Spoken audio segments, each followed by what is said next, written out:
Hello guys, let me tell you one story today. ఏంటంటే ఒక అమ్మాయి అబ్బాయి ఉన్నారు, they are in relationship.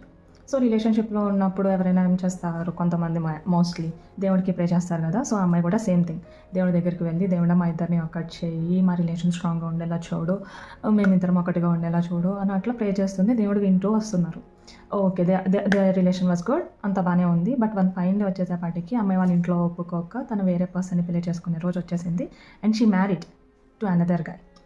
So అప్పుడు ఆ సిచ్యువేషన్లో అమ్మాయి వెళ్ళి దేవుడిని అడుగుతుందంట, దేవుడా నేను నీకు డైలీ ప్రే చేస్తూనే ఉన్నాను, డైలీ అడుగుతూనే ఉన్నాను, నేను నిన్ను నమ్మాను, బట్ ఫైనల్గా నువ్వు మా ఇద్దరిని వేరే చేసేసావు, ఏంటి దేవుడు ఇలా చేసావు అని అడిగిందంట. అప్పుడు దేవుడు ఏమని చెప్పారో తెలుసా?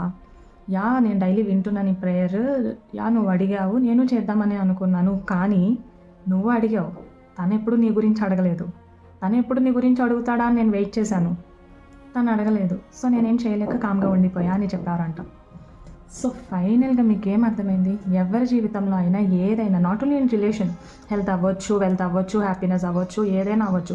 ప్రీస్ట్కి చెప్పేసాము, వాళ్ళు ప్రే చేస్తారు, ఓకే పూజ చేస్తున్నారు కదా వాళ్ళు, ఓకే నా గురించి పక్కన వాళ్ళు ప్రే చేస్తున్నారు కదా అని చెప్పి నువ్వు చేయకుండా ఉంటే నీ జీవితంలో ఏది జరగదు. ప్రేయరే కదా, అది నీ గురించే కదా, చెయ్యొచ్చు కదా, ఏమైపోతుంది? That is the story for today. See guys, bye.